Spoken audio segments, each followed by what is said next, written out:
On this week's episode of the RAG podcast, I was joined by Ed Steer.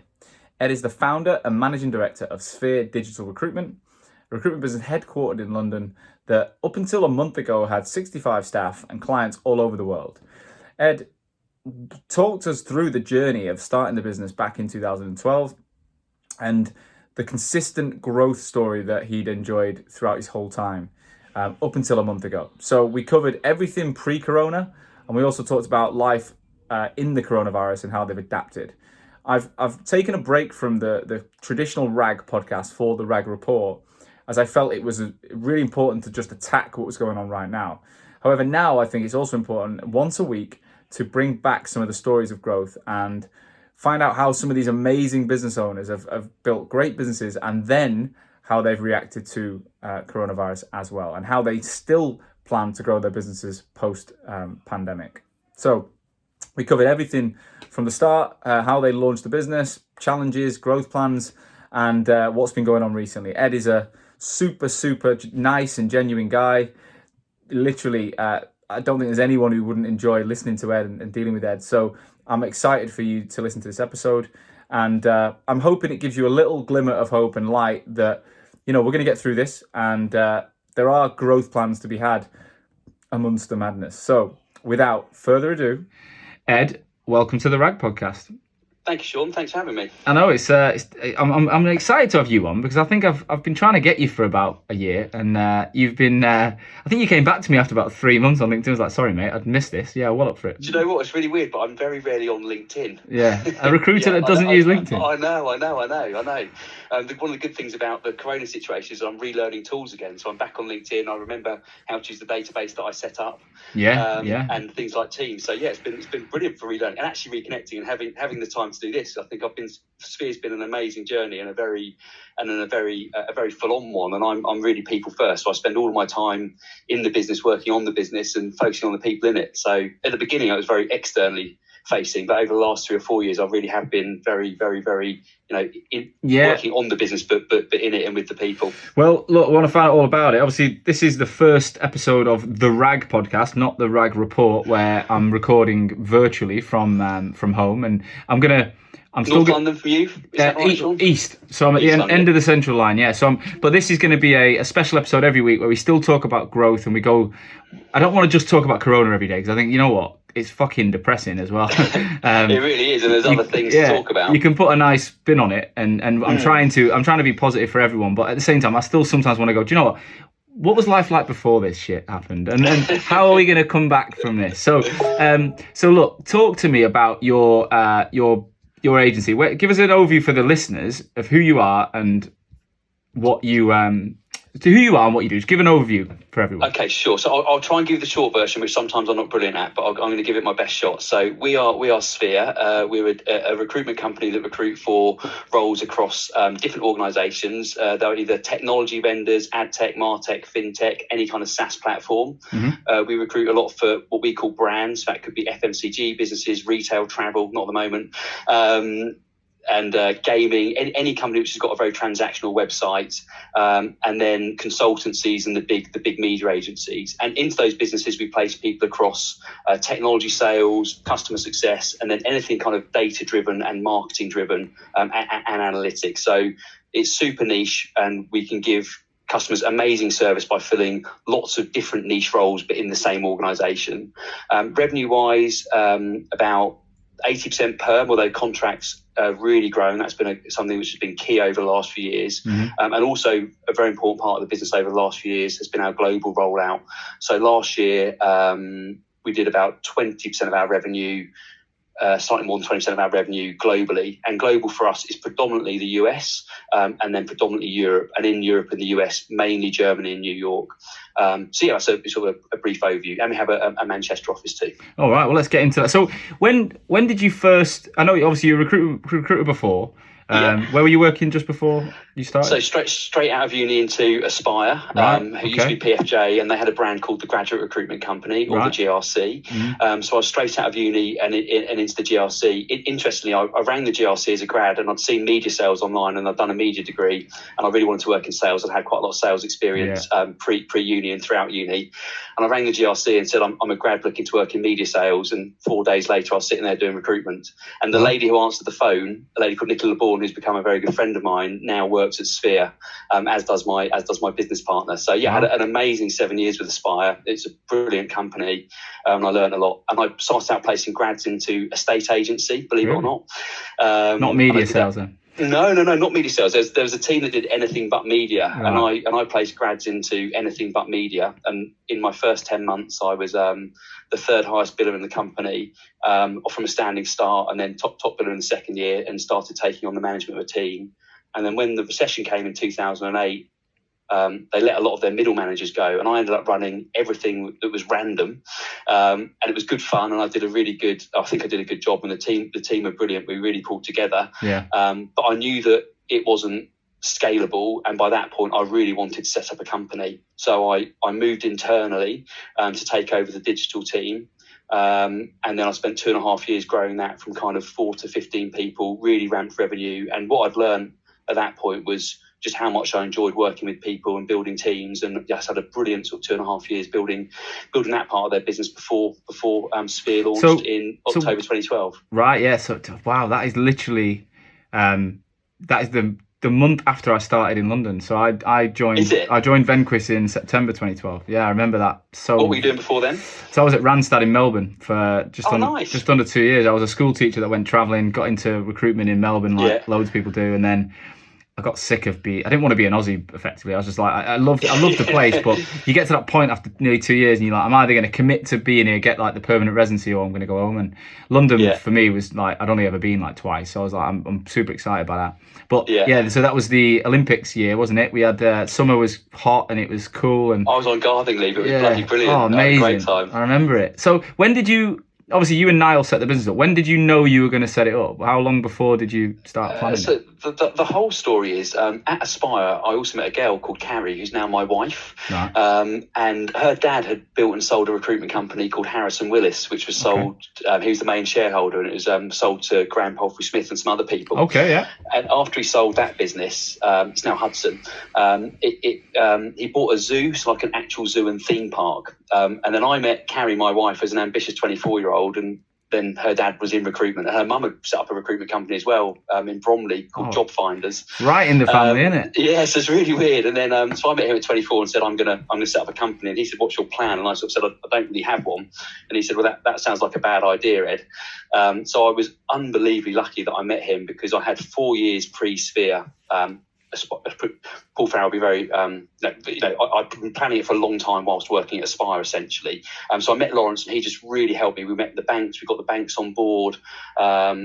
We just had a great plan in place. And what Lawrence said to me actually was just relax. He's like, you're really young, get experience, save money, learn how to run teams. Like just relax. You don't need to do this tomorrow. So I've been thinking about it for 4 years before we launched, and that was amazing because we launched with so much planning and structure behind us, career development plans, had job specs for HR directors, finance directors. We were, and obviously convinced Niall that quitting his job was a good idea.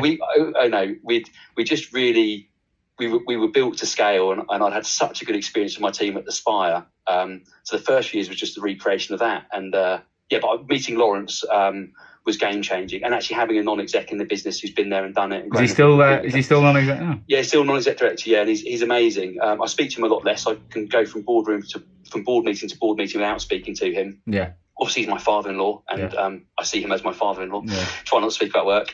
But yeah, it's just the key moments. Things I'd look back on would be, I don't know, when we were a year old and there was 9 of us, he said, you've got to get your own office now and take space for 30 people. And I remember shitting myself and walking around the park by my house thinking, this is insane. But we did do that. And then for the next, we had space to grow into.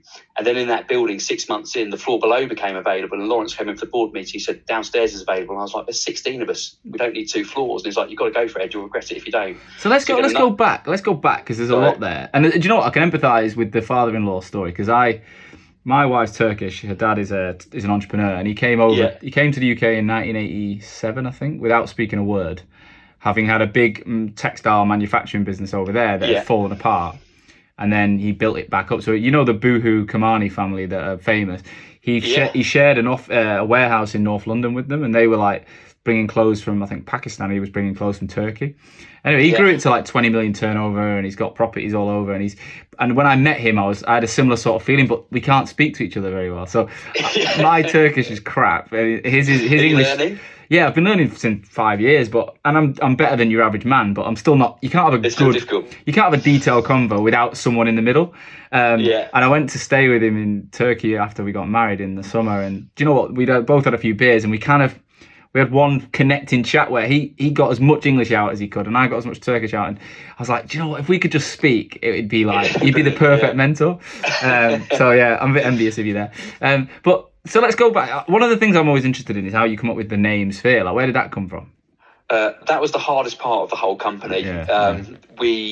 We were trying, Niall and I, so I'd quit my job at Spire. I was on the 3-month notice period. Niall was still working. We were meeting up in Farringdon for beers to talk about things, and we'd planned everything. And then we got into the name, and every interesting name for a recruitment company has been taken by a recruitment company or another services business. Really? And then we just had our names on a page, and Niall found a word thesaurus, and one of the words on it started with knowledge, and it came up with sphere. And he just went, look, it's steer and feeling. Let's just go with that. So we were initially listed, when we registered the company, we were Sphere, but spelled SPHEER.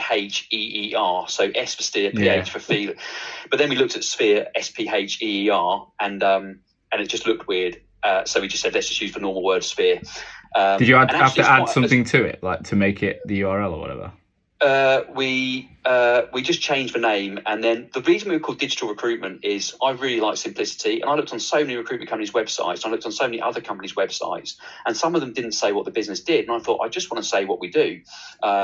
So that's why we were Digital Recruitment. And then the final thing was, just from a search point of view, I had a decent understanding of SEO, and having digital and recruitment in our name and in our website address, in our URL, meant that we ranked really quickly, sort of beyond our age. We also used London in our URL because most people search for, digital jobs London. So we wanted to say what Sphere was a mashup of steer and feel, and I didn't actually love the word at the time, but it's become something I do love. Yeah, And then the digital recruitment bit was just say what we do and decent for SEO. Yeah, I like it. Have you got it tattooed on your wrist though, Ed? Like me, I've got Hoxo. No, because I'm a wimp, and I wouldn't ever let. I need. You're not a real. I could get a transfer. You're not a real business owner till you go to Thailand and you wait for your wife. Drunk. You wait for your wife for 2 hours and you think, fuck it, how much is that? And they say 20 quid and you just get it done.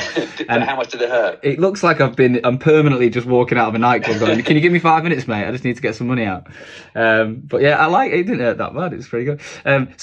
Let's go back to the ground level of the first few days. So 2012, October.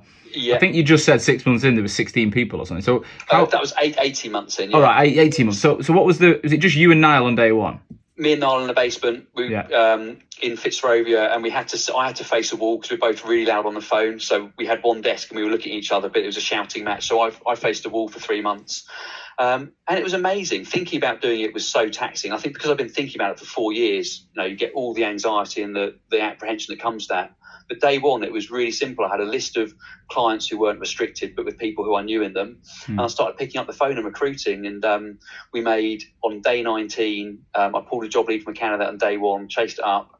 And on day 19, I filled 2 roles for a business development director and a managing director. The briefs had been in the market for 6 months and not been filled. So day 19, we put 35 grand on the board, no overheads, and we were just up and running. And it was really, really, really fun. Did you have a tight restrictive covenant or not? I did, and my previous employer really enforced it. I couldn't use social media, I couldn't tweet, I couldn't use LinkedIn. I had really tough restrictive covenants that were very much enforced. So what was it? Just cold calling businesses you didn't know, speaking to candidates? It was. The restrictions meant I couldn't deal with anybody who my team had dealt with in the previous 12 months. Dealt with meant worked on a job. But of course, if you think about all the people you've worked with, you've got clients that you have worked with, but not in the previous 12 months. So I just had a list of people who I had worked with, but not in the previous 12 months. And then a lot of new business. And actually, restrictive covenants were good because forces it forces you to do it, and you learn new skills, which is really important. But also, the reality is, if all of my clients had come back to me on day one, we wouldn't have been able to deliver, and we'd have done a really bad job. So, working on new business and role by role and being selective of what we took on went well. And we kind of, the plan was pretty simple. Niall did client-side marketing recruitment, so he did client-side marketing recruitment, and I'd done recruiting salespeople for technology vendors, so I did that. And then the plan was just to recreate, what we'd both run previously, which were really aligned and slightly different. So that's what the first few years looked like. So you both had like your team leader hat on and was like, right, I'll build a team, you build a team. Yeah. And were the clients the same or completely different? The clients different. I was client side, so that was sort of brands and for marketing roles. And I started out doing kind of digital sales roles for technology vendors. And then I had a really clear plan. We had a really clear plan for what we'd expand, and we just went out and did that. And my team at Aspire was more than, although I recruited into one market, I ran teams that did other things. So we very quickly started to hire people into those roles. So a lady called Gemma McGeary joined me. She'd run the media agency team at Aspire, so she came across to run the media agency team. And then a lot of hiring friends through, like friends of friends. One of the girls on my team had gone in-house at a company called Marin, and I said, "Who's your favourite recruiter?" And she said, "This guy called Joe." So she connected me with Joe, and we convinced Joe to come and join, and he set up another sort of technology sales alongside me. So we really did follow the plan, and we followed the plan. It's funny because we went about the speed we expected to, and probably a bit faster, and we grew what we expected to, but there's also things you don't expect to grow. So as an example, someone joined us called Sam Starr, and she joined to do tech sales recruitment, and 6 months in just wasn't really feeling it, but she was brilliant. And we said, no, don't leave. We're getting all these inbound grad jobs, and I'd done grads for the first 4 years of my career, and she'd worked at a business called the Graduate Recruitment Bureau, and we had these inbound grad jobs. We said, look, why don't you have a crack at these? We created a logo, took one of our brand colours that wasn't purple, so light blue, called it Sphere Graduate Recruitment, and off we went. And that's a team which is on course to do 800k this year, and Sam was top biller 2 years ago. Wow. So we've also had the things that have grown organically. So there's the planned expansion, and then just the natural expansion. You back entrepreneurial people and you back people, and we've got a really encouraging culture. What was what would you say was the hardest thing about the first year? Because you've gone from working for somebody else, not on your own money, the office, the culture, everything, and then you're staring at your mate in a room. And what was that like for you? What was the hardest bit? What was the hardest bit? That's a good question. Getting started, working with Niall. We hadn't worked together for a long time, and we were going into it as partners. I was always going to be in sort of the MD role, and so getting that relationship right. But we've now made an amazing team, and our friendship's got stronger and stronger. But just understanding our roles at the beginning as friends was probably tricky, and we both had good days and bad days, so supporting each other through that. So how did you split it early on then? Because I'd say that's the one thing you see in partnerships that they do get wrong. They don't do anything different. So they both look at finances, they both look at sales, they're both doing logo and marketing, and everyone does everything. Well, one of the good things is that I had gone to Niall with a plan and with Lawrence, and we're very much a partnership. But from the outset, we also had an acknowledgement of what our roles were. So Niall was the director, I was the managing director. I was going to look after finance and sort of the operations of the business, and there wasn't any of that really, or much of that at the beginning. It's very, very, very simple. So we knew that the first year and the first 18 months was about growing our teams, and then we did do that, and then naturally the expansion plans for the bit of the business that I was going to grow initially, although we ran it completely to get together, but the expansion plans for the bit that I was going to grow were always a bit more rapid, because I had teams in mind and people in mind for those teams. So 18 months into the business, what we'd got was a position where I really moved into, my fees had kind of hit a bit of a brick wall. The first year we absolutely caned it together.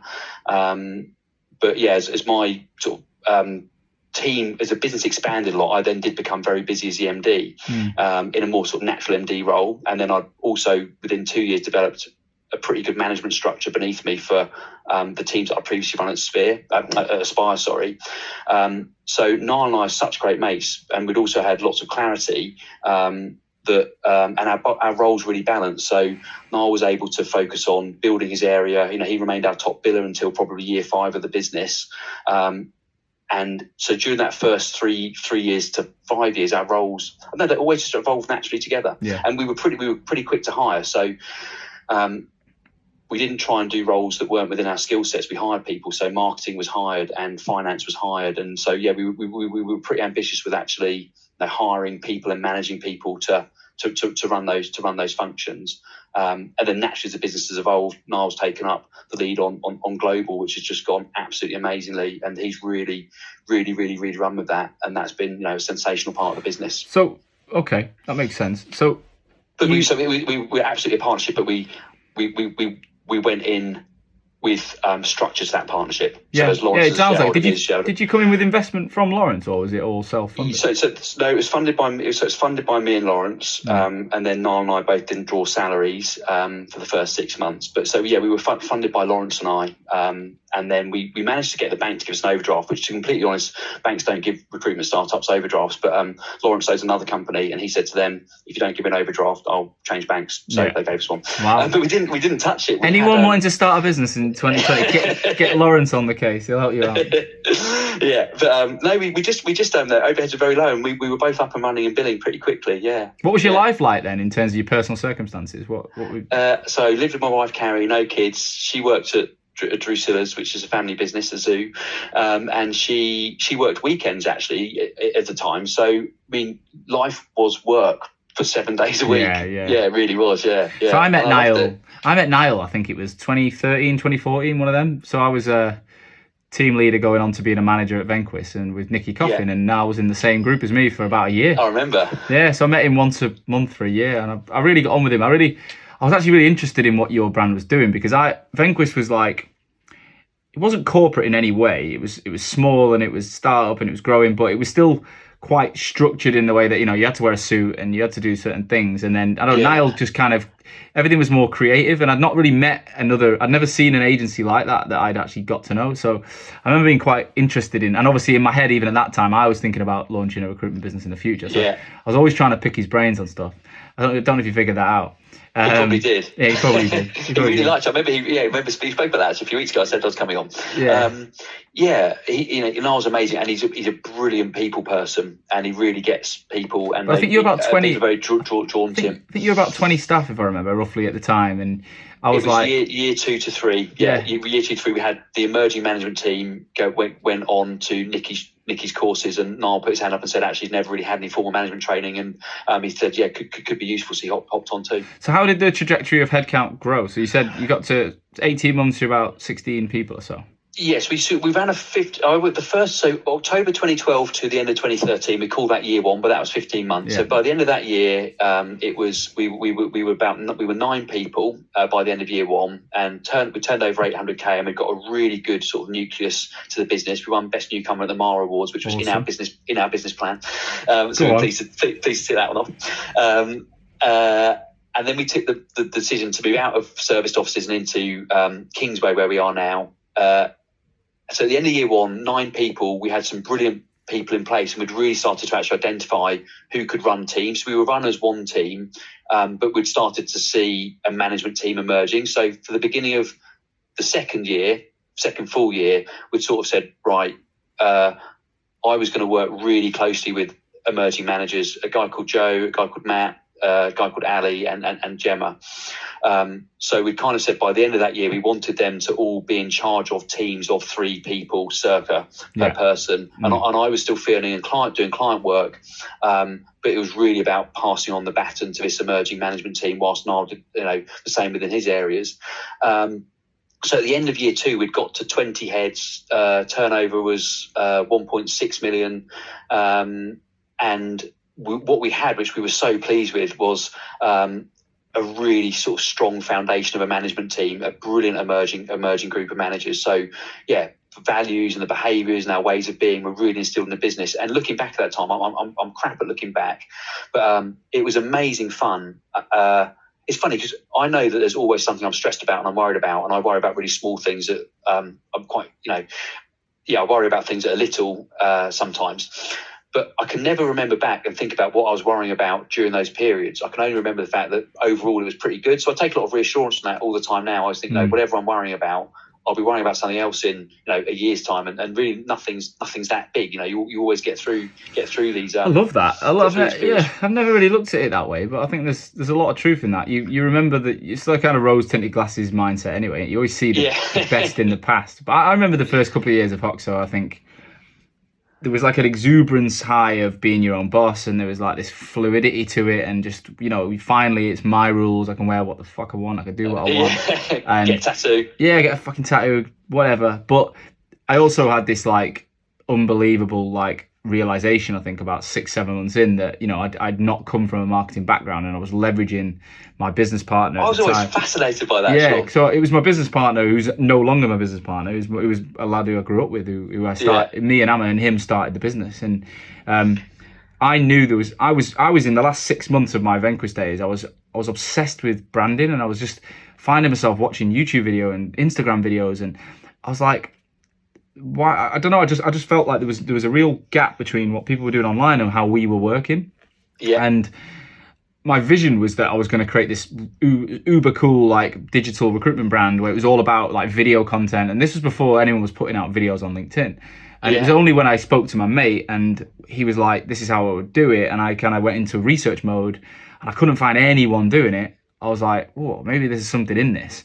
But then it's a bit like Wayne Rooney when he's 16 playing for Everton. Like, there's no fear because you don't know what's ahead.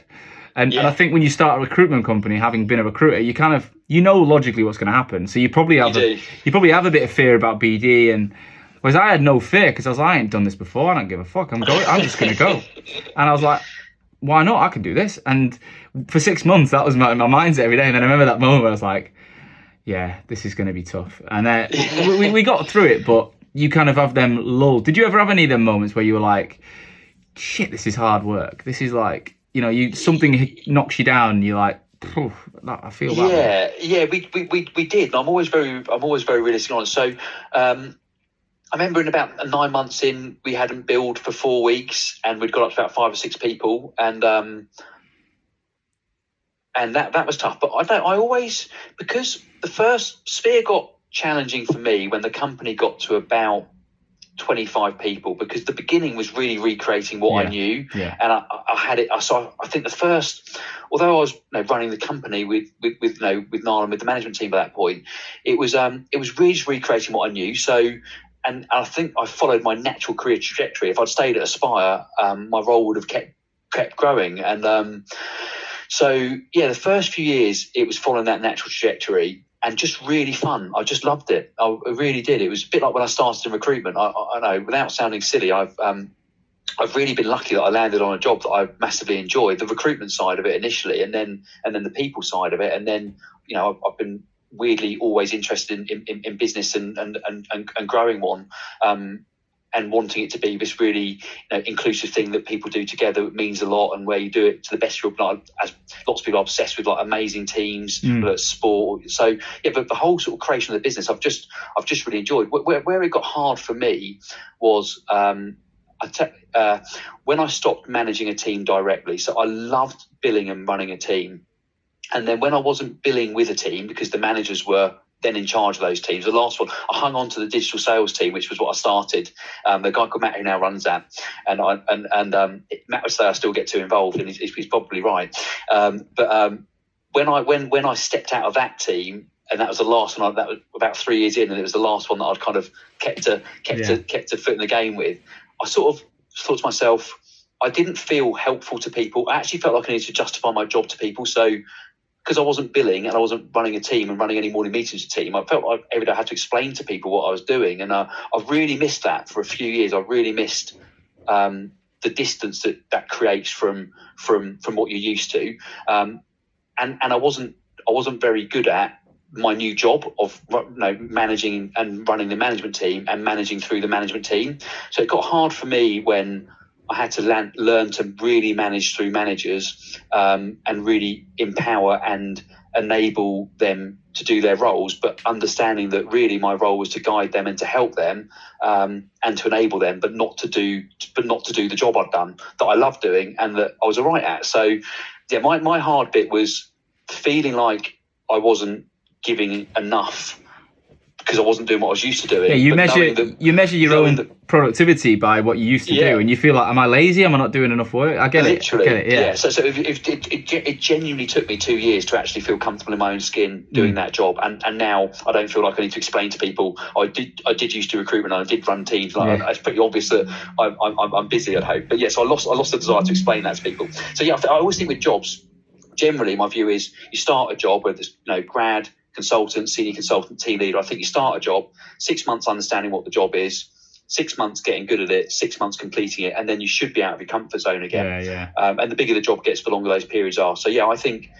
within Sphere there's been these 2 year cycles. So year 3 to year 5 was me really learning how to run the business through a management team, and I got a lot of things wrong during that period, and that's where I faced my most challenging moments. But weirdly, I think I might have faced my most challenging moments, but I don't think other people did. I think other people were riding the wave and having an amazing time. So the thing I had to adjust to was what I felt was not necessarily what the management team felt or what the consultants felt. And we were really close. We are a we business. It's such a team effort. So yeah, that was a bit different. So that was like years 3 to 5 was me adjusting to that job and actually everyone growing into their roles. And I call that sort of 30 to 50 heads. And then the last 2 years, as we've grown up, the leadership team we've created, the next generation of managers we've created, the new people who've joined the business, people at Sphere feel like they're part of the old guard quite quickly. I think we've got hopefully a really welcoming company. But all of those things have come together at once. And I really feel like we've leveled up as a business because at every level of the business, people really know their roles, whether it's Jamie, who's head of people, or every part of the company, people are really firing on all cylinders. So yeah, the hardest bit of my job, sorry for a very long answer, was not the first 3 years. It was when my job changed significantly and I hadn't done that job before. So at what point or trigger mark do you think a recruitment owner should be thinking about building that support layer, the finance, the training, the head of people, all these different, like almost non-billing but really important role? What's that trigger in your mind when that starts to become important and it can't just be all about a load of people billing? I think that for teams to expand, you need to have a billing manager, the sweet spot billing manager with 4 or 5 people. And for that team to expand further, the billing manager with 4 or 5 people needs to be thinking about who are my 2 team leaders, so that this team of 4 or 5 becomes 10 to 15. Yeah. So I learned about succession at Aspire. When I left Aspire, I had 13 people with no managers, and I sat on my team and I thought, you've not built a leadership team. Everyone's fee earning, it's brilliant, but I hadn't thought about. I've developed people, but I hadn't really empowered others, and I knew that was going to be a tough next year because I hadn't built a leadership team. So when we launched Sphere, I really knew that I had to do what I'd done with Aspire, but I had to get my management team in place and really work with people on that much quicker. And that's why I think we went so fast. So yeah, I think with recruitment teams, really good billing managers, who are continually identifying the next generation of billing managers and know ways and where they can grow. But when do you think about like a trainer and all that, not using outsource? Yeah. So we got to 25 people, and FD joined at that point. It was also my little brother Benny, who's game changer. He's like economics grad from Bath, much brighter than me. We met with loads of recruitment FDs and not loved them. Yeah. And then Lawrence, actually my wife Carrie said, "What about Ben?" And I was like, "I really don't want to fuck up his career. I'm not immensely proud of him. He's just so bright and does all these amazing things." So I sort of said to him, "Give it a shot. If it goes wrong, you can return to your amazing degree and qualifications." And he joined them, and he is a game changer. It's such an unsung hero because people really don't see what he's doing, but he runs the company in many ways. How do you manage the relationship with being your brother in the business? have to remember he's my brother and ask things like, how's your wife? Because I'm Yeah. very work focused. But yeah, also we're both very sort of straightforward people. So yeah, it's great. And actually what we've got with me and Ben and Niall is just unbelievable trust. Yeah. Like there's never, I think boards can get divided, and that must be so disruptive when boards get divided. And we are genuinely great mates, and we know that we really care about each other. We also disagree with one another, and we challenge one another, and we make decisions together. But we're great mates, and there's just complete trust from our friendship. Ben being my brother, there's no, I'm very fortunate, and we're very fortunate that at the top there's just no bullshit, and that really transcends. I think that stability transcends through the business. The management team, it all feels like we've grown up together doing it. So there's just a lot of goodwill and a lot of trust. I like it in all directions. Yeah. When did you start looking at the international expansion? So that happened. That happened in 2016. When Brexit happened, we had like a sort of an emergency board meeting. We said, what should we do? We said, don't panic. Things are going well. We know we're agile. We'll get through this. Basically do nothing, business as usual. But we also said, let's look at the rest of the world, because if the UK's fucked, we should probably look at the rest of the world. And there's a guy called JJ who's amazing, and I felt like that he'd be really up for a new challenge. He'd been with us for a few years. It wasn't really, he was caning it in his team, but I felt like he was ready for something new. So we spoke to JJ and said, what do you think? And he said, yeah, I'll give it a go. So international was just a bit of one of those, and we started bringing existing clients around the world, and it went brilliantly. And then from London, just incubated from London, yeah, and it still is from London. So a year later, and I guess this is where Lawrence comes into his own. We had a strategy day with the first one we did with the senior management team. We've done lots of offsites. We do a lot of offsites with people across the business, but this was the first one, which was like the board and the management team at that time. And we had an offsite, and we spoke about things, and we had a really good day. But afterwards, Lawrence said to me 2 days later, can we go for a beer?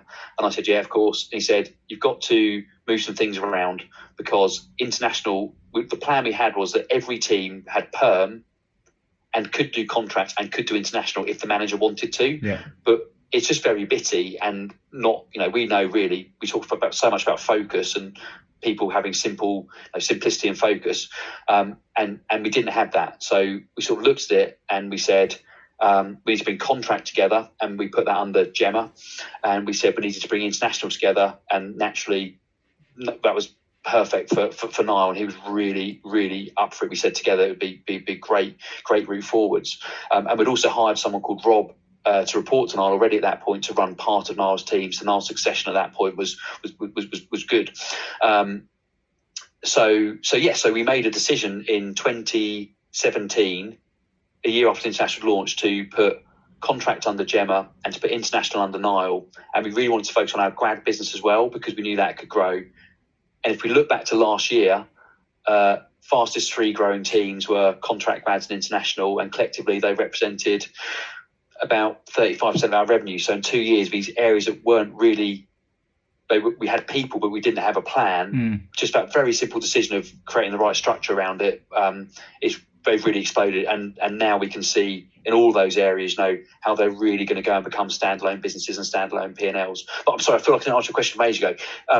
Internal recruitment, we brought someone in when we got to about 25 people, and we actually had someone who was going to leave called Jamie, but we didn't want her to leave, so we moved into the role. So it was a bit built around her, and then she's grown into our training manager. And I think that 25 to 30 people, internal recruitment and training managers is needed, would be my view, because the managers are very stretched. If you've got managers onboarding new people all the time and fee earning, they've just got no time. So I think taking heat off fee earning managers is really important. Makes sense. I remember seeing your talk at the TRN huddle. I don't know if was it a retreat or a huddle? I can't remember. It was in front of a big group, wasn't it? Yeah, you had a massive group, and it was awesome. And I remember a lot of it was about how you've got the culture right, and now you're building the team. And what do you look for in people, and what's the DNA that you're trying to create as part of Sphere? Yeah, that's a really good question. First of all, we get people to meet with a number of different people at interview stage, and also not together, because I think if people interview together, you get a bit of group think. So we try and have separate things. But what do I look for? I look for people that want to do something with their life. People who really want to do something with their life, because I just remember that that's what I wanted to do. I don't know why, but for me, I really wanted to do something in my life. And in a recruitment environment, that's linked to career progression. Obviously, the rewards that come from it. But we like people who really want to be there, do their best work, and who really want to do something with their lives. And then also I look for patience, people who are humble.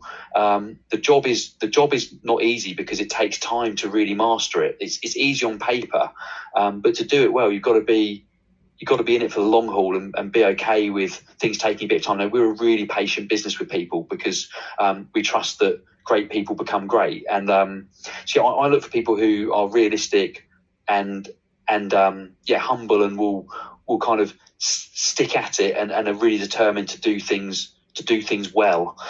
We talk a lot about simplicity and building habits and having ways of being, and we know that if we can, I think that what we do is really meaningful, and we really want to create a culture where we give so much to our people, but in return for that, the company gives so much to one another and our clients. Yeah. So I waffle on, but I look for people who are humble, hardworking, and who really want to do something for their lives. Yeah, that makes sense. And then in terms of building the culture, it's been about structure, clarity, transparency.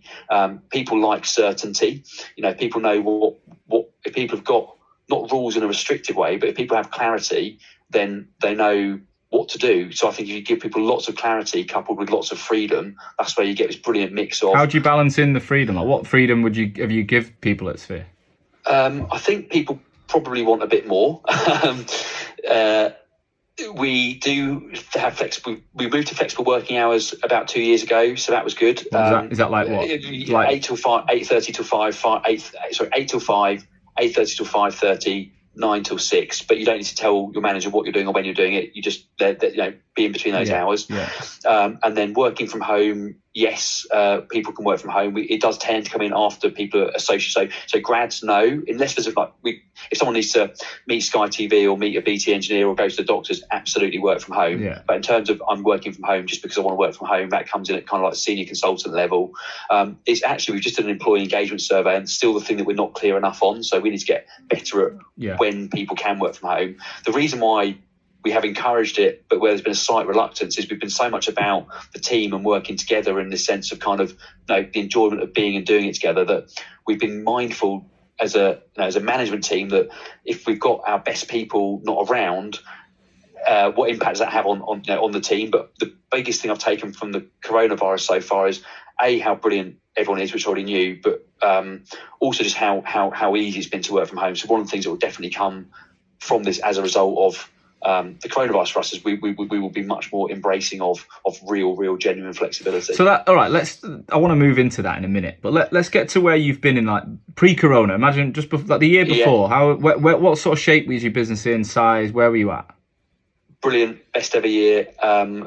Reason it's been so good was I think it was a 2-year journey to get from 50 to circa 45 to 65 heads. What's been so good is having an amazing leadership team that work together to run the company, supported by an amazing management team who are phenomenal fee earners, supported by just brilliant strength and depth. What we've had over the last year, which is really important because we want Sphere to grow, because if a company grows, there's roles for people to grow into. So we're never going to be sort of business that stands still and just is happy with where we are, because I think that good people will move on at that point. And I've got no plans to sell. It's not about profit. We just want to grow this phenomenal business, and that's all about the roles that other people play. But what really came together last year was by working with the business together the way we have done at every level. We had the best group of associate consultants coming through the business, an amazing group of senior consultants coming through the business. So there's that just step-by-step progress just throughout the organisation. So what that meant for us was 25% increase in revenue. Wow. Profitability the same, because we've invested so much in people, but we've just taken a lease on a new office with space for 100 people to expand into. We opened a Manchester office last year, which has been going very well. Coronavirus has had a big impact there.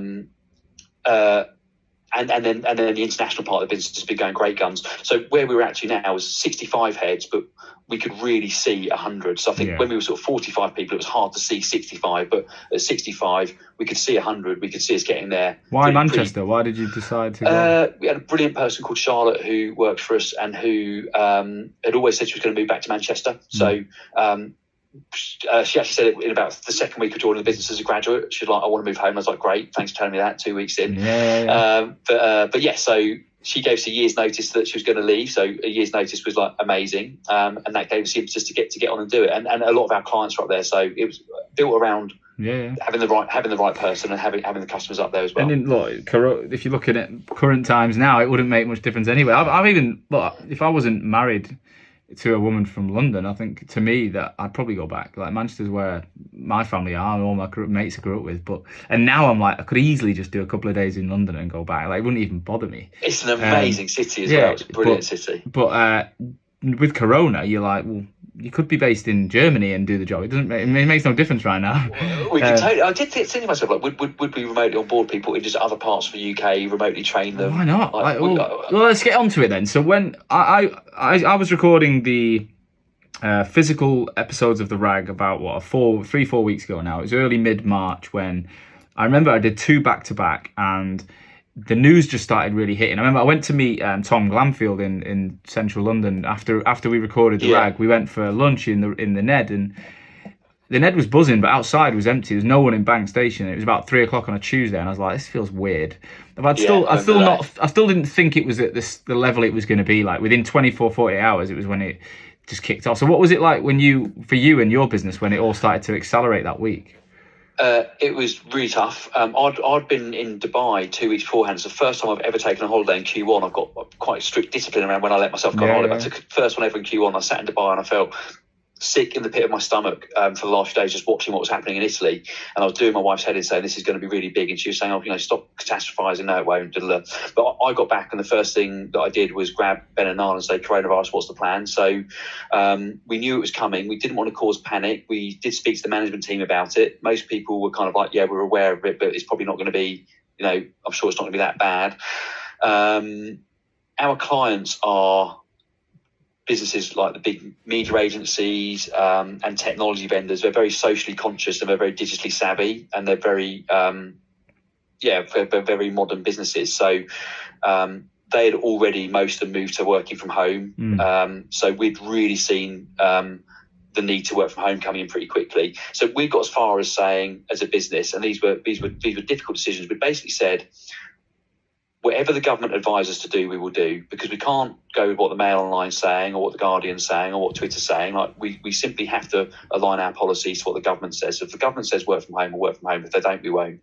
So I think the company was probably a little bit split, with lots of people really not wanting to work from home because they're nervous about it, coupled with a number of people that felt like we should work from home. And my view on that was we'll follow the government advice, because it's the only responsible thing we can do is take that advice. Yeah. But we said we'd have a practice work from home day. We trained everyone on Microsoft Teams, which was technology we had but didn't use, which is mad. So fortunately, just before everyone went to work from home, we'd rolled out Teams training. Everyone had got headsets. I've got one now. So we'd got kind of ready to work from home. And on the Monday we came in, we were having a management meeting in the evening talking about the decisions we were sticking to. We were talking about things like we were going to stop, unnecessary spend. We were going to postpone this year's holiday club to a later date because it wasn't right to be flying to Ibiza in May, all that sort of jazz. So I was about to do a presentation to the company saying that these are the actions we're taking. And then we saw Boris announce work from home. So we're like, right, let's do it. So we came in the morning. We said to people, if you want to work from home, you can work from home. Don't come in. If you want to come in to see your manager because you're feeling nervous before you start working from home, come in. And if you need to get your laptop and stuff, come in. So that Tuesday, we probably had about 90% of people come in, I think, just for the reassurance of seeing everyone before they went home. And then we moved to work from home. And then we me and Niall and Ben met on the Wednesday for a board meeting very quickly. And obviously Lawrence dialed in, and we took pretty quick action. I always knew that I would have to run, we would have to run the business through a recession. It's the least, you just not say, you have to run your business through tough times and you just don't look forward to it. But, we were confident and ready to make decisions that would enable us to keep moving forwards, to protect people, and to keep thriving. And I'm always just a big believer in being honest. So what did you do? We let about 10 people go that week, and that was a combination of not wanting to carry people who were not making revenue yet, not wanting managers to be spending time with new people, because we knew that job flow was going to be tough to come by, and managers managing new people remotely just felt like a completely irresponsible way to ask people to work. And we knew we needed to get costs down so that we could preserve cash, so we could keep our plans in check. We made that decision really quickly. It was quite interesting. So I watched your podcast with Greg Savage the week after that, and he sort of said, no, 60% of recruitment companies went bust in 2008, and you've just got to take action. But we were always going to do that. How did you communicate it though? Was it you personally, or did you get your team? That was really hard, because we were working from home. So the rollout was really difficult. So me and Niall and Ben and Jamie, we spoke to the leadership team the Thursday night. We then spoke to managers who would be losing people on the Friday morning, and then we spoke to people who were moving on the Friday afternoon between 2 and 3. And me and Niall and Ben and Jamie's head of people, called people. We did it where we felt like, we were the person who was most close to them and most responsible for having that conversation. Some of the managers actually phoned people directly themselves because they wanted to. Some didn't. Yeah. We let them make that decision.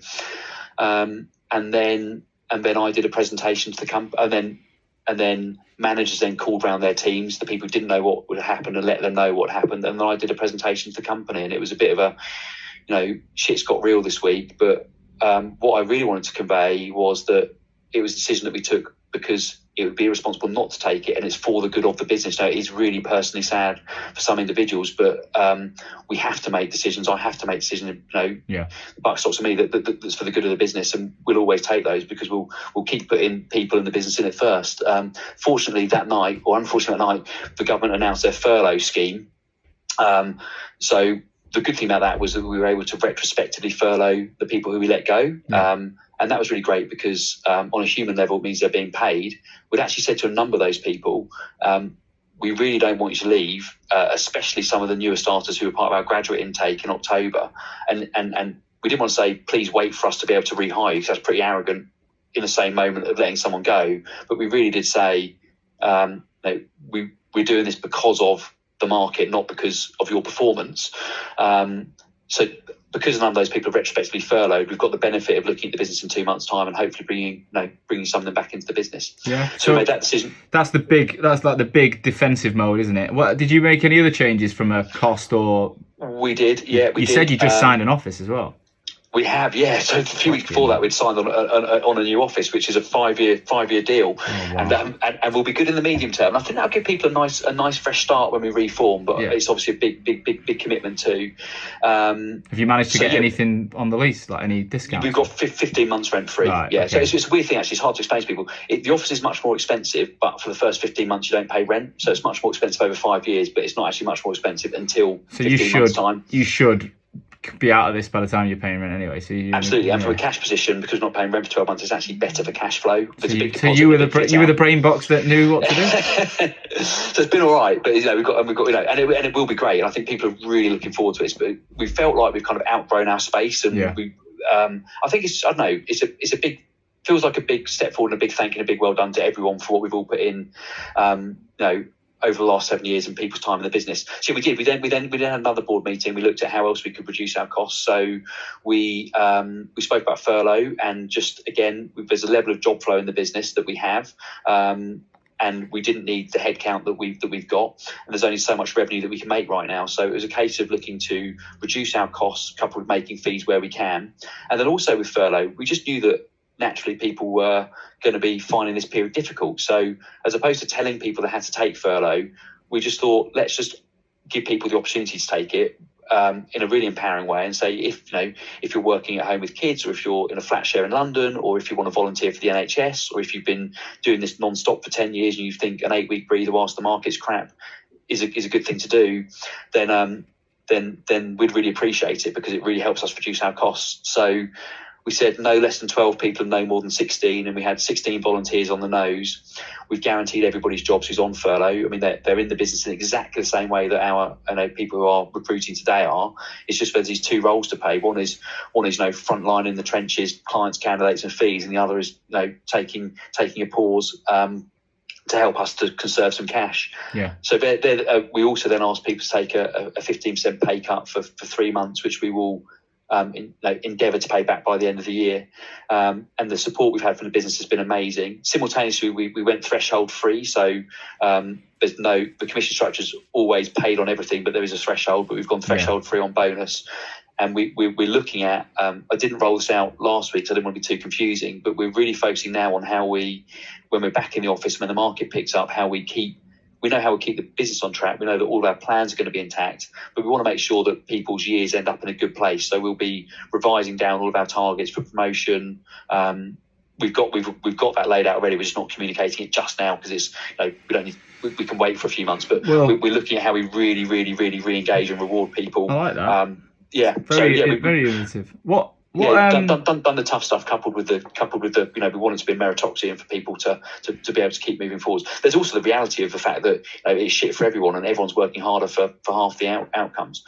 Sorry to talk so much, Sean, but I think going back to 2008, my market died and I'd have been billing 250k a year, running a team, so good salary. And at the time, I know I'd been shitting myself about paying my mortgage and my life stopping and feeling like my career was going to end. And I know that's what people will be feeling now. But actually, if I look back at that 12 months of a really deep recession, I can't remember the money. I could tell you how much I went from earning to earning, so I'm obsessed with numbers, and it was half. But I don't remember anything to do with earning less money and that meaning anything to me. I don't remember anything to do with billing less. All I can remember is all this cool stuff I learned about how to run teams and work with people. And actually 2008, I can't remember any form of crapness about it. It was just another year of my life. So what I really know with Sphere is for everyone in the business, we might not feel it now, but when we look back in 10 years, we won't remember. I don't know if everyone's a bit different, but I don't think we'll look back and remember any sense of deep pain or anguish about this moment unless we lose a loved one to the coronavirus. I think people will just remember it as a time when they build resilience and learn a hell of a lot, and smart people will use that really well in the rest of their careers. So how did your clients react? What was the job flow changes, and what did you see across the business? 85 jobs a week down to 22 weeks ago, or 20 the first week from home, 20 the second week from home, 20 last week, 10, and this week we've loaded 4. So we're talking about a 75% decrease in job flow. So no, you can't hide from that. No. Is there certain parts of the market that you're working with that are propping you up, or certain clients that are protected? Certain clients that are propping us up, absolutely. And one of the good things about Sphere is why we've got so much room for growth is we're very niche and specialist, but we've also got one person or two people on marketing international in Europe, 2 people on tech sales North America. So we've actually got lots of teams, which was quite easy to right size because there's so much expansion into those markets. So we've had to do right sizing in some markets particular, but they'll also be the first to come flying back again. But so some areas have been better than others. Generally speaking, a lot of our markets are driven by brands spend money on advertising, which means that those companies are hiring marketing talent and data people.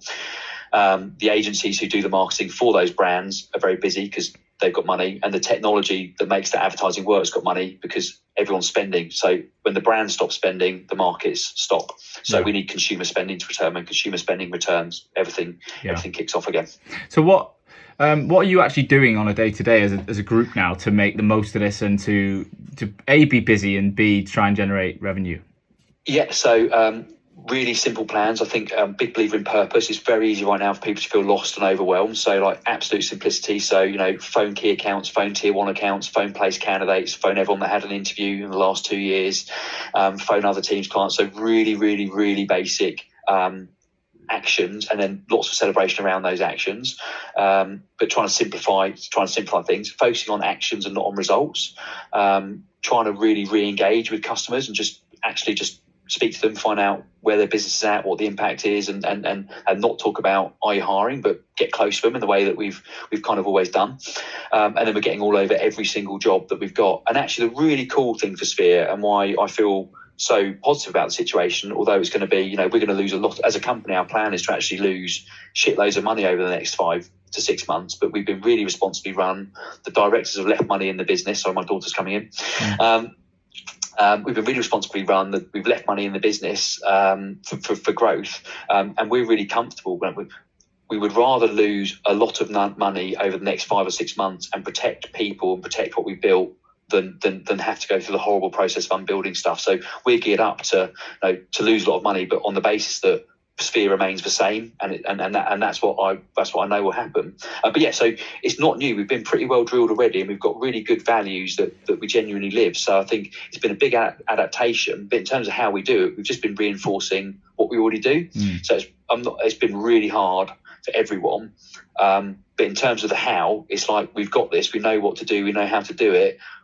We're brilliant at this. So let's just adapt a little bit and do it. And then just actually lots of understanding with people and reassuring them that, the results they're getting are okay, and not to expect to be doing the numbers they're doing. So yeah, trying to be really, really ambitious, coupled with giving people a lot of reassurance, and then actually just getting back to the business with clarity. So just resetting what good looks like. So it used to be 150 grand a week. It's now 50 grand a week. And if it's 50 grand a week for the next 3 months, we've set ourselves up to run at that level, and we can afford to, and we won't make changes beyond that, because that's our plan. What's your strategy for communicating across the business now? Like, how are you personally getting your message out there? I'm doing work. This week I've just started doing workshops every day to try and kind of keep that learning going. We've stuck to every meeting we usually had. So like end of weeks, managers meetings, we've generally just stuck to the same meetings we've got. I then personally am speaking to the leadership team every night. We speak at 6.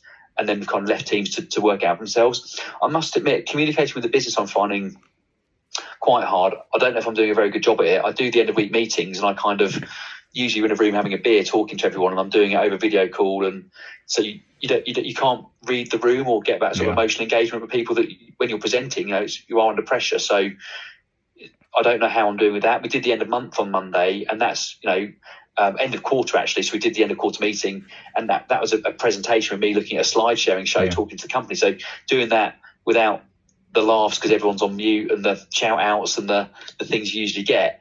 I came off the call and I thought, I hope people actually enjoyed that and it was meaningful and they got something from it. But yeah, everyone's just learning. I think what everyone in the company is doing is everyone's really doing their best, and I think we're really accepting that everyone's doing their best, and that's the best we can do at the moment. I love it. Do you know what?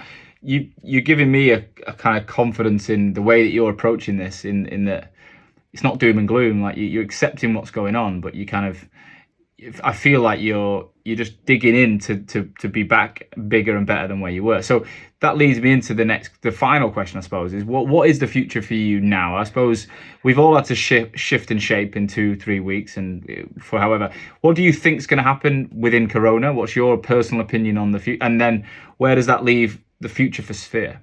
Yeah, so Corona, I think I've organised it into the short term, the next 8 weeks, the shortish term, Q3, July, August and September. And we're calling it the medium term, but it's not really in the grand scheme of things. It's Q4, and that is still the short term. So shortish term, really fucking hard. But we can do really meaningful work. That's for the next 8 weeks. Q3, I think there'll be some level of normality and spend will go up and we can start to stabilise. And then Q4, which is still the short term, but we're calling it the medium term internally, I think we'll be approaching our usual levels again. And then what I hope that means is that by this time next year, we are where we were a month ago, in an amazing place, looking forward to expanding in a really, we talk about, we've grown quite a lot, and I can sound quite gung-ho, but we kind of are and we aren't. So we grow around people and customers, where we've got amazing people who will develop amazing relationships with customers. We grow around people and customers and start our obsession. Although we're very customer centric, we're actually just very people centric, because if we get the people bit right, the customer bit looks after itself. So yeah, in a year's time, exactly as we were, but in a brilliant new office with a much more experienced team, and a team are much better for it, starting with me and for everyone in the business. But right now, businesses need to be really realistic. You have to focus on survival first. You can't let the next 8 weeks or 6 months fundamentally put you out of business or put you in a position where you have to go and rebuild everything. So what we have to do at Sphere to keep on track is we have to make quick, decisive decisions so that we are able to come through it in the way that we intend to do it. And that's just what you look at every good company out there is doing. Yeah. It's not like I'd have loved to have said to everyone, the coronavirus is going to be absolutely fine and nothing's going to change and we'll just ride this out. But that's just not true. So we've had to take quick, decisive action. But because that's part one of the plan of in a year's time, everyone absolutely before then. But my role is obviously looking at the whole company for the whole company, absolutely back on track in a year's time and all plans intact. But we think we'll be starting that all plans intact journey from July. The whole business will be back together again. Everyone's going to be in the same role, and we're going to be smashing out again. And I think for consultants in the business, they can be back on track again as soon as they've got job flow. So, how do you think your business will evolve after a period of working remotely? Will you change the way, or are you excited to go back to normal and get back to the way you always worked? That is a really good question. I am excited to change a little bit, actually, because I think that we can really improve. But it's funny because everyone's different and we really celebrate different. So some of our managers are like, I just want to be in the office, I just want to be with the team, I never want to work from home ever again. And I think a lot of people will be thinking, I really like this working from home. So what we'll do, as ever, is we'll listen to the business and we'll strike up some balance. Yeah. And we'll let teams, we have to have the problem with us with working from home is we kind of said teams can decide, but different teams do different things. When you're not clear as a business, so the size we are now, we do have to have a company policy that everyone sticks to. But yeah, we will definitely work more remotely. I've also been a reluctant, you'll probably kill me for this, Sean, but I've been a reluctant adopter of things like, the video tech available in recruitment, because I'm quite old school in terms of if we do these things well, we'll do well. But we definitely will have like a brilliant video conferencing room and really polished video as a platform. Not this month because we're not going to invest in that now, but I really appreciate the need to shift our online presence up a gear with how we use video, because we want to be the best recruitment company out there as an online experience. We're not going to go and be an online business. We're going to be a recruitment company and we're going to work from an office. We're not going to have a company of remote workers, but I want us to look absolutely fucking brilliant in an online world, because recruitment after this is going to really change. Video interviews, video onboarding, remote workforces. That's going to be very different, I think. So we need to really we're probably not ahead of the game. We need to catch up and then get in front of that. 100%. Yeah. What long term? What's the vision? Is it big grand sale option, or is it keep hold of it and pass it on to your son or daughter who's going to be a recruiter? Yeah, it's keeping the family. So, my dream is me and Niall and everyone involved, we're still really young and we're still full of energy. So I want to keep growing until I'm not the right person to do it. So I don't know when that is, but we want to expand, and we want to expand globally. We want to expand in contract. We want to expand in all of our teams in London. And of course we keep an eye on EBIT. So I always said before we started Sphere, 200 people, 20 million in turnover, 2 to 3 million EBIT, and I'd have got to about where I could see myself getting to. So we're really focused on getting to that level, and then you just look around the room and you think, how much further do we want to keep going? Lawrence, my non-exec, I remember asking him a question over lunch once pre-Sphere.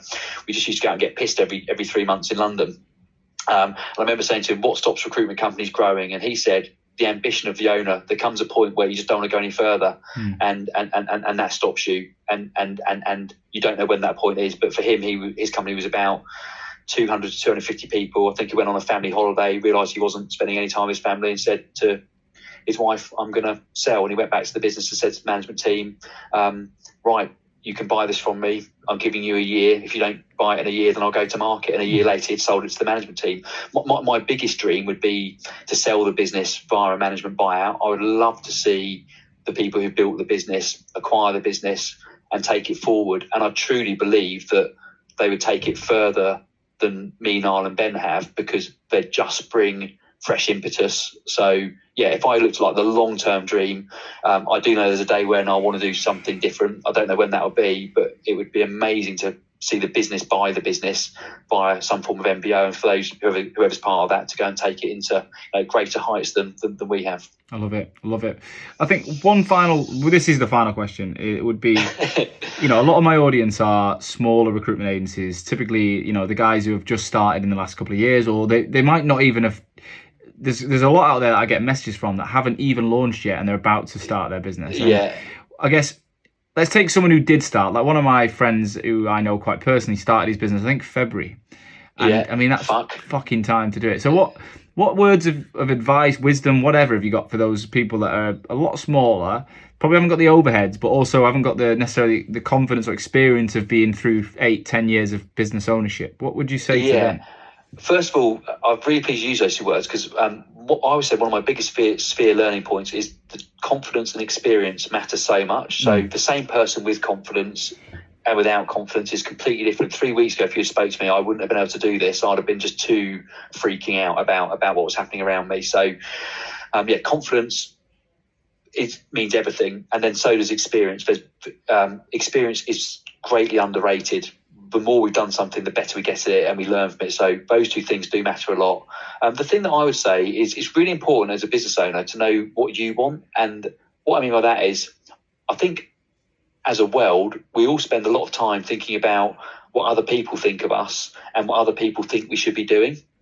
And when you're in charge of a company, and indeed your life, I think what's really important is to know, what do you actually want? So, I really wanted to grow Sphere and to run a business that was all about growth and expansion and people. And I love this. I love the growing of people and enabling of people. But if you don't really like that, then don't worry about it. So the thing I would say is just search into your soul, and on the back of a fag packet planning, just write what you want your company to be, and do that. Because if you're trying to do something that you don't actually really want to do, you'll never feel great about yourself and you'll never go out there and do it. No. So I just think that I'm a big believer in personal choice. So I just think people should try to connect with what they want to do, because when people know what they want to do, the doing of it, when you're on the right path is easy. It's always going to be hard, but if what you're doing is what you want to do, you'll always come back to, this is what I want to do. Another very small example, sorry, I know I talk a lot, but when I was in recruitment for the first 4 years, whenever I was having a bad week, I always used to say to myself, fuck this, I'm going to go and be a lawyer. Because if I'm a lawyer, I get paid for every hour I worked. Yeah. And I didn't work very hard at school, but if I did, I'm sure I could be a lawyer. So every time I was having a bad day, that's what you say. And then I used to laugh at myself and think, no, you're not going to quit your job and go and retrain as a lawyer. And then when I had tough times with Sphere, I'd always say, right, that's it, just sell up, or give it to someone else and go and live on an island and do recruitment from an island. And I always sort of challenge myself with these things that I'm never going to do, to remind myself that actually I'm doing the right thing. Do what you want to do. Long answer, but keep it simple and focus on what they want to do, and remember that if you're doing what you want to do, you will do it. You'll generally do it quite well, and it will all be all right. It is always all right. You'll get through it. Yeah, I think that's the key message I've picked up, especially with all the David Higgins and Kevin Green and all these wicked people. Even Barry Cullen, who interestingly said he was a lawyer and he decided to be contingent based on what recruiters do. So he didn't want to get paid for every hour. He wanted to mirror the market. Give me his number. Yeah. Get all the Barry Cullen, backdoor Barry. I've seen him on. I saw him on LinkedIn just the first time a few weeks ago. After this as well, the amount of jobs we've had put on hold. There's going to be amazing amount of backdoor. The day we're recording this is the day I released the episode. So he's on the iTunes store with me now.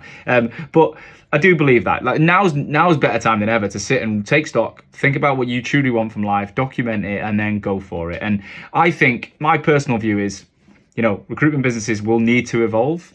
They will need to evolve, but that's not a bad thing. A lot have needed it for a long time. They've needed that shake up, providing they get the shape in place and the protection in place to survive this, which is part of the reason I've done the RAG report, because I just want to give people as much value to try and help everyone get through it. I don't want the business owners, PAYE deferrals, VAT deferrals. Yeah. If you can get a loan, get one. Just it's all about controlling costs and conserving cash to get through it, so you can come out strong. Through it. If we can get through it, then the shake up of the way we work and the evolution of products and tech, that ain't a bad thing. It's going to be a good thing. But look, change is good. Yeah. Ed, thank you so much. Thank you, Sean. You're a busy chap, and I'm delighted we finally got this in the diary. One if anyone does want to reach out after listening to this, this will be going out in 2 weeks from today we're recording it. Yeah. Around 2 weeks anyway. What are you open to a chat? Anyone wants to reach out, ask for advice? Yeah, absolutely. Yeah. Is LinkedIn the best place to get you? Because you No, not LinkedIn. My email. Everything on my life is my Sphere email, which I'll give now. It's ed at Sphere London, SPHERE London .co.uk. And any I'll respond to every email. So yeah, good on email. Crap. Well, I'll make sure in the content that we tag that as well. All right. But look, thank you so much, and guys, thank you for listening. I hope you enjoyed the first virtual episode of the RAG podcast, not the RAG Report, where we talk about stories of growth from recruitment owners that have been through, they've already trodden the path of growth to give you the confidence and the stories to help you get there. I don't ask for any fees to listen to my show, but I do ask for one thing, and that's that you share this podcast. You share it with your friends, your colleagues, your boss, even right now, share it with your competitors, because you know what? We all need to come through this as an industry. If we share and we collaborate, we'll be a lot stronger. If you're listening to us on the iTunes store as well, please do get on there and give us your rating. Give us a 5-star, because it allows the big boys at Apple to share us and get us out to even more recruiters, which is what we want. I'll be back again next week with another story of growth. In the meantime, stay safe, and I'll see you soon.